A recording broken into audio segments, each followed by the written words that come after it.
வணக்கம்,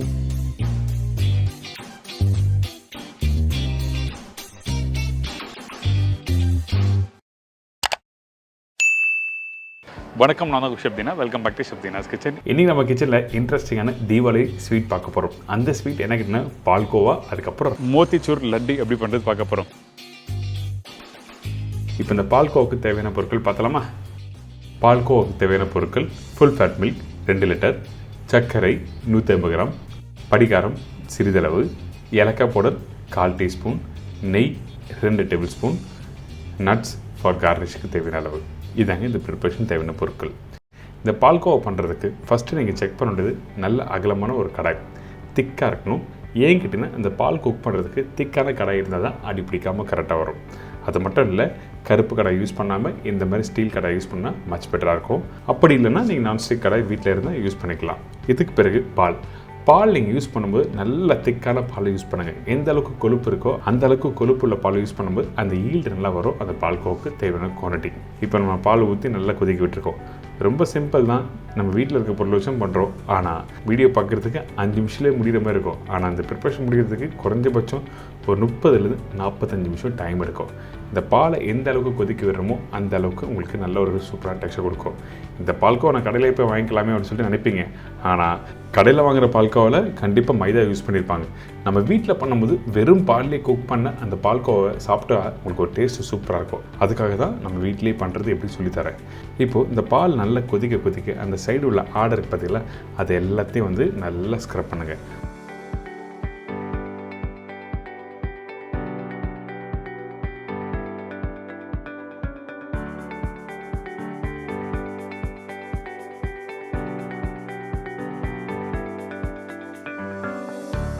இந்த 2 லிட்டர் பால் குறைஞ்சபட்சம் 1 லிட்டர் அளவுக்கு குறையிட்டோம். இதுக்கு பிறகு நம்ம என்ன பண்ணுறோம், இந்த படிகார கல் இருக்குது பார்த்தீங்களா, இந்த கல்லில் கொஞ்சமாக பவுட்ரு பண்ணி யூஸ் பண்ணுறோம். எதுக்காக இந்த இடத்துல யூஸ் பண்ண கேட்டீங்கன்னா, நார்மலாக வினிகர் போட்டு இந்த பால்கோவா பண்ணுவாங்க. அப்படி இல்லைன்னா பாலை டேரெக்டாக போட்டு குக் பண்ணி கெட்டியாக்குவாங்க. அப்படியும் இல்லைன்னா இந்த மாதிரி படிகார கல் போடுவாங்க. இந்த படிகார கல் போடும்போது அந்த பால்கோவா கொஞ்சம் ஒயிட்டாக நல்லா சூப்பராக வரும். அது மட்டும் இல்லை, அந்த திரிஞ்சு போகிற பக்குவம் பார்த்தீங்களா உங்களுக்கு தெரியாது, மைல்டாக சீக்கிரமாக கெட்டியாக ஆரம்பிக்கும். அதனால தான் இந்த படிகாரம் பவுடர் வந்து யூஸ் பண்ணுறோம் இந்த இடத்துல. உங்கள் வீட்டில் படிகார பவுடர் இல்லைன்னா ஒன்றும் தப்பு இல்லை, நீங்கள் டேரெக்டாக வந்து வினிகர் யூஸ் பண்ணலாம். அந்த ஒரு மெத்தடும் இருக்குது. அப்படி இல்லைன்னா அந்த பாலே டேரெக்டாக குக் பண்ணி எந்த அளவுக்கு திக் ஆகுதோ அந்த அளவுக்கு நீங்கள் பால்கோவா கம்ப்ளீட் பண்ணலாம். ஏன்னா டைம் டிஃப்ரென்ஸ் வரும், வேறு எதுவுமே இல்லை.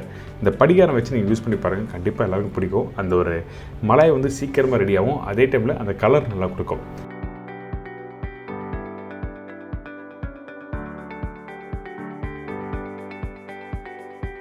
இப்போ ஓரளவுக்கு பால் நல்லா திக்காக ரெடி ஆகிடுச்சு. அதாவது 2 லிட்டர் பாலில் 1 லிட்டர் பால் வந்த பிறகு படிகார பவுடர் போட்டேன். அதில் 1/2 லிட்டர் ஆன பிறகு சர்க்கரை போடுறோம். சர்க்கரை 150 கிராம் கரெக்டான அளவு 2 லிட்டர் பாலுக்கு. நீங்கள் அதிகமாக போட்டிங்கன்னா சாப்பிட முடியாது. கரெக்டான அளவு மெஷர்மெண்ட் ரொம்ப இம்பார்ட்டன்ட்.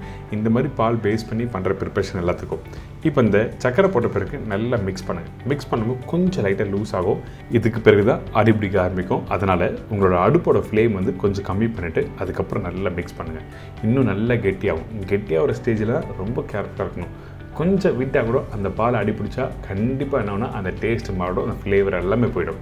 அதுக்காக தான் இந்த மாதிரி மிக்ஸ் பண்ண சொல்கிறேன். இப்போது ஆல்மோஸ்ட் ரெடி ஆகிடுச்சு. அதாவது ஒரு 80% அளவுக்கு ரெடி ஆகிருக்குன்னு சொல்கிறேன். இந்த மாதிரி டெக்ஸ்ட் வந்த பிறகு திருப்பி நல்லா மிக்ஸ் பண்ணிட்டே இருக்கணும். வேறு எதுவுமே இல்லை. இந்த ப்ரிப்பரேஷன் நீங்கள் வீட்டில் பண்ணும்போது பால் சர்க்கரை, அந்த பால் சர்க்கரை நல்லா திக்கான கடையில் போட்டு எந்த அளவுக்கு நல்லா மிக்ஸ் பண்ணிட்டு இருக்கீங்களோ அந்த அளவுக்கு சூப்பரான ஒரு பால்கோவா கிடைக்கும்.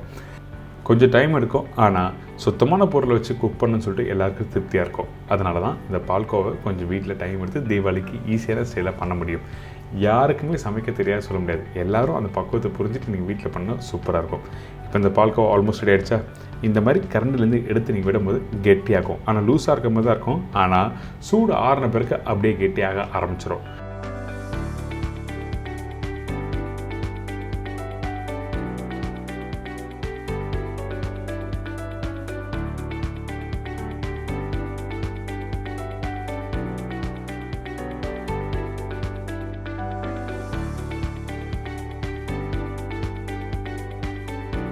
இந்த இடத்துல நம்ம என்ன பண்ணுறோம், கொஞ்சோண்டு ஏலக்காய் பவுடர் யூஸ் பண்ணுறோம். வாசனைக்காக ஏலக்காய் பவுடர், அதிகமான ஏலக்காய் பவுடர் வேண்டாம். அதே டைமில் நெய் யூஸ் பண்ணியிருக்கேன். நெய் அதிகபட்சம் ஒரு 2 டேபிள் ஸ்பூன் போட்டிருக்கேன். போட்டு நல்லா மிக்ஸ் பண்ணுங்கள். அவ்வளோதான்.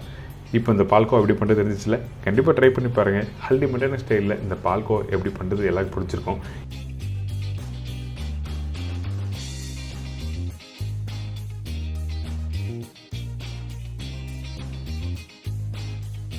இது தொடர்ந்து மோத்திச்சூர் லட்டு எப்படி பண்ணுறது பார்க்க போகிறோம்.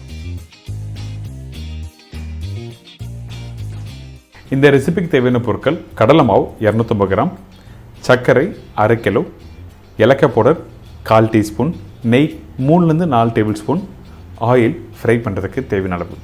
இதாங்க இந்த மோத்திச்சூர் லட்டுக்கு தேவையான பொருட்கள். இந்த மோத்திச்சூர் லட்டு ரெடி பண்ணுறதுக்கு கடலை மாவு ஃபஸ்ட் எடுத்திருக்கேன். இந்த கடலை மாவில் தண்ணி ஊற்றி நல்லா மிக்ஸ் பண்ணுறோம். இந்த தண்ணியோட அளவு என்ன கேட்டிங்கன்னா 400 ml இதில் யூஸ் பண்ணியிருக்கோம். ஃபஸ்ட்டு கொஞ்சமாக ஊற்றி நல்லா மிக்ஸ் பண்ணுறோம். எதுக்காக தண்ணி கொஞ்சமாக ஊற்றி மிக்ஸ் பண்ண சொல்ல வரேன்னு கேட்டிங்கன்னா, அப்போ தான் உங்களுக்கு லம்ஸ் இல்லாமல் கெட்டியாக இல்லாமல் கரெக்டாக மிக்ஸ் பண்ண முடியும். இதே எடுத்த உடனே அதிகமான தண்ணி ஊற்றிட்டிங்கன்னா உங்களுக்கு மிக்ஸ் பண்ணுற பக்கம் கொஞ்சம் கஷ்டமாக இருக்கும். அதனால தான் நல்லா கெட்டியாக மிக்ஸ் பண்ணி முடித்த பிறகு அதுக்கு பிறகு மீதி உள்ள தண்ணி ஊற்றி மிக்ஸ் பண்ணுறதுக்கு ரொம்ப ஈஸியாக இருக்கும். இப்போ உங்களுக்கு புரிஞ்சிருக்கும் எப்படி மிக்ஸ் பண்ணுறதுன்னு. அதே டைமில் இந்த வாட்டர் ரேஷியோ பார்த்திங்கன்னா நம்ம யூஸ் பண்ணுற ஜார்னிக்கு ஏற்ற மாதிரி மாறும். 0.5, 1, 2, 3 அப்படிலாம் இருக்குது ஜார்னி சைஸு. அதாவது அந்த ஓட்டையோட சைஸு அதுக்கேற்ற மாதிரி தண்ணி வந்து மெஷர்மெண்ட் இங்கே மாறும். அது எப்படின்னு அப்புறம் சொல்கிறேன். இப்போ நல்லா மிக்ஸ் பண்ணி எடுத்துருங்க. இந்த மாதிரி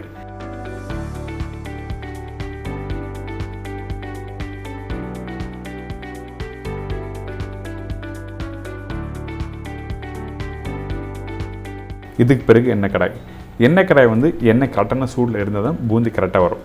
இப்போ நம்ம என்ன பண்ணுறோம், ஒரு சின்ன ட்ராப் எடுத்து நீங்கள் எண்ணெயில் விட்டுனே மேலே அப்படியே வரணும். அப்படி இருந்தால் கரெக்டான சூடுன்னு அர்த்தம். அதே டைமில் பூந்தி ஃப்ரை பண்ணும்போது அதிகமான பேட்டரை ஊற்றி நீங்கள் ஃப்ரை பண்ண வேண்டாம். அப்படி பண்ணால் டெம்பரேச்சர் டவுன் ஆகிடும். பூந்தி ஒன்றோட ஒன்று தனித்தனியாக வராது. இதுக்கு பிறகு ஜார்னி. நான் யூஸ் பண்ணுறது ஜார்னி ஓட்டருக்கு பார்த்திங்கன்னா அதுக்கு சைஸ் இருக்குது. 1 நம்பர் சைஸ் எடுத்து நான் யூஸ் பண்ணுறேன். இந்த ஜார்னி எதுக்காக இந்த 1, 2, 0.5 சொல்கிறேன்னு கேட்டிங்கன்னா காரணம் இருக்குது. அதுக்கேற்ற மாதிரி கடலை மாவில் தண்ணி ஊற்றி மிக்ஸ் பண்ணுறதுக்காக தான் இந்த மாதிரி 1 நம்பர் சைஸ் ஜார்னி யூஸ் பண்ணி இந்த ப்ரிப்பரேஷனை கம்ப்ளீட் பண்ணுறேன். ஒரு ஜார்னிக்கு ஏற்ற மாதிரி வாட்டர் மெஷர்மெண்ட் மாறும். அதனால தான் தெளிவாக உங்களுக்கு சொல்லியிருக்கேன். 250 கிராம் கடலை மாவுக்கு 400 ml தண்ணி யூஸ் பண்ணியிருக்கேன். இதுக்கு பிறகு அந்த ஜார்னியில் கரெக்டாக தேவையான அளவுக்கு மாவு எடுத்து நீங்கள் அப்படியே ஊற்றுங்க. ஊற்றின பிறகு நீங்கள் நல்லா தட்டணும். தட்டும் போது என்ன பண்ணால் அந்த பூந்தி வந்து ரவுண்டாக கீழே விழ ஆரம்பிக்கும். நீங்கள் இதில் கரண்டி போட்டு தேய்க்கலாமா கேட்டிங்கன்னா தேய்க்கலாம். ஆனால் ஒரு ஸ்டேஜ் அந்த மாவு காலி ஆன பிறகு மட்டும்தான் தேய்க்க ஆரம்பிக்கணும். அதே டைமில் கடாயில் தட்டுறது வந்து ஸ்வீட் கல்லில் பார்த்திங்கன்னா நல்ல அகலமான கடாய், அதே மாதிரி திக்காக இருக்கும். அப்போ கடாயில் தட்டும் போது உங்களுக்கு ஒன்றுமே ஆகாது. அந்த பூந்தியோட சைஸ் வந்து கரெக்டாக விழ ஆரம்பிக்கும். இதே நம்ம வீட்டில் பண்ணும்போது சின்ன கடாய் வச்சுருப்போம்.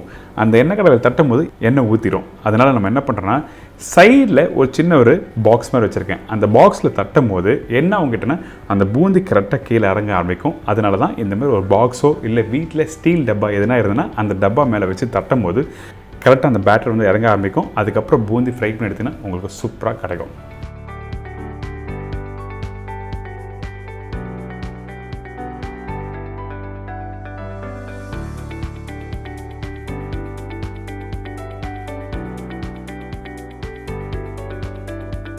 இப்போ அந்த பூந்தி ரெடி ஆகிடுச்சு. இதே மாதிரி தான் எல்லா பூந்தியும் நான் ஃப்ரை பண்ணி எடுத்திருக்கேன். இதுக்கு பிறகு சுகர் சிரப்பு. இந்த சுகர் சிரப் ரெடி பண்ணும்போது கம்பி பதம் இந்த மாதிரிலாம் செக் பண்ணோமா கேட்டிங்கன்னா அப்படிலாம் எதுவுமே இல்லை. வெறும் அந்த சுகரும் தண்ணியை போட்டு 2 வாட்டி கொதிக்க விட்டுட்டு அதுக்கப்புறம் ரெடி பண்ண பூந்தி இதில் போட்டு தம் பண்ணினா கரெக்டாக ரெடி ஆகிடும். அதுக்கு நம்ம என்ன பண்ண கேட்டிங்கன்னா 1/2 கிலோ சர்க்கரைக்கு வந்து 250 ml தண்ணி ஊற்றிருக்கேன். தண்ணி மெஷர்மெண்ட்டு ரொம்ப இம்பார்ட்டன்ட். கரெக்டான மெஷர்மெண்ட்டில் தண்ணி ஊற்றி நீங்கள் மிக்ஸ் பண்ணால் மட்டும்தான் உங்களுக்கு வந்து அந்த பூந்தி போடும்போது தம் ஆகும். கொஞ்சம் தண்ணி அதிகமாக இருந்தாலும் சுகர் சிரப் அதிகமாக இருந்ததுன்னா கரெக்டான டெக்ஸ்சர் வராது. அதாவது மோத்திச்சூர் லட்டு ரவுண்டாக பிடிக்க வராதுன்னு சொல்ல வரேன்.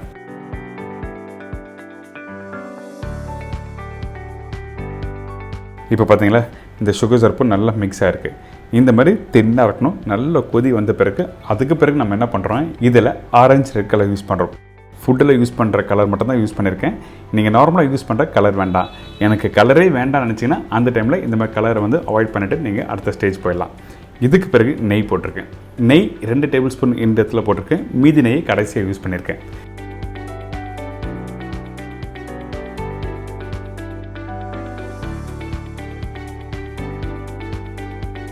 இதுக்கப்புறம் வாசனைக்காக ஏலக்காய் பவுடர் கொஞ்சம் போட்டிருக்கோம்.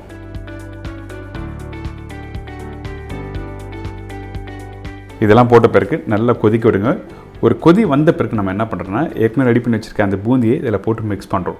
மிக்ஸ் பண்ணும்போது என்ன மாதிரி பக்குவத்தில் கரெக்டாக மிக்ஸ் பண்ணணும்னு சொல்லிட்டு நான் சொல்கிறேன்.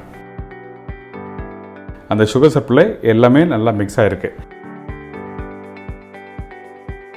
இப்போ நல்லா கொதிச்சு வந்திருக்கு. இந்த டைமில் ஃப்ரை பண்ணி வச்சுருக்கேன் இந்த பூந்தி இதில் போட்டுரும். போடும்போது மீடியமான ஃப்ளேமில் வைங்க. அதுக்கு பிறகு எல்லா பூந்தியும் நல்லா மிக்ஸ் பண்ண ஆரம்பிக்கிறோம்.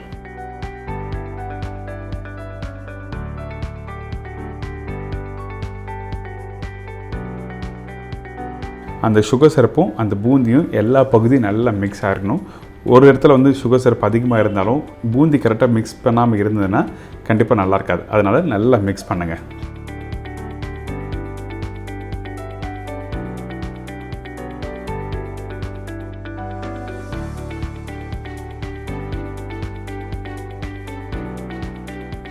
இந்த மாதிரி மிக்ஸ் பண்ணி முடித்த பிறகு மேல் பகுதியை வந்து நல்லா ஈவனாக ஸ்ப்ரெட் பண்ணுங்கள்.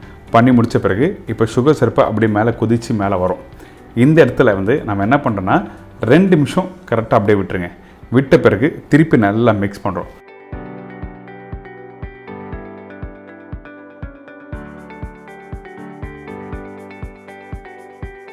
மிக்ஸ் பண்ணிவிட்டு உங்கள் அடுப்பை ஆஃப் பண்ணிவிட்டு கரெக்டாக ஒரு 1/2 மணி நேரம் ரெஸ்ட் விட்டுருங்க. அதுக்கு பிறகு வந்து பார்த்திங்கன்னா அந்த பூந்தியும் சுகர் சிரப்பு நல்லா ஊறி இருக்கும்.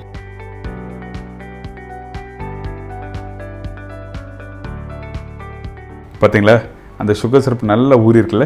இந்த மாதிரி தான் நீங்கள் வீட்டில் பண்ணும்போது கரெக்டாக வந்திருக்கணும். அந்த பூந்தியும் சுகர் சிரப்பும் ஒன்றோட ஒன்று சேர்ந்து கரெக்டாக செட் ஆகிருக்கும். இப்போ பாருங்கள், அந்த மேல் பகுதி கொஞ்சமாக எடுத்து செக் பண்ணுறோம். சும்மா ரஃப்பாக பிடிச்சி பாருங்கள். அந்த பூந்தியும் சுகர் சிரப்பு கரெக்டாக உங்களுக்கு உருண்டை பிடிக்க வருதான்னு சொல்லிட்டு ரஃப்பாக செக் பண்ணி பார்த்துட்டு அதுக்கப்புறம் அந்த பூந்தி தம் போட்டதை உடைக்க ஆரம்பிக்கலாம்.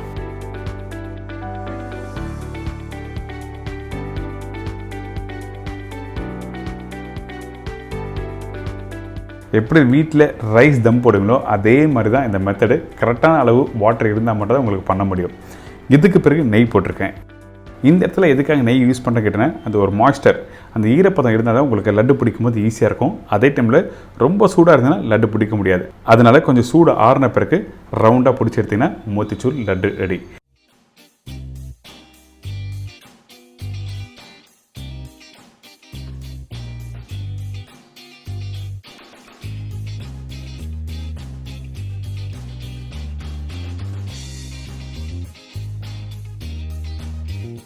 இன்றைக்கி நம்ம சேனலில் எப்படி மோத்திச்சூர் லட்டு எப்படி பண்ணுறது சொல்லி கொடுத்துருக்கேன். கண்டிப்பாக ட்ரை பண்ணி பாருங்கள். ரொம்ப சூப்பரான ரெசிபி. இந்த தீபாவளிக்கு அசத்துங்க.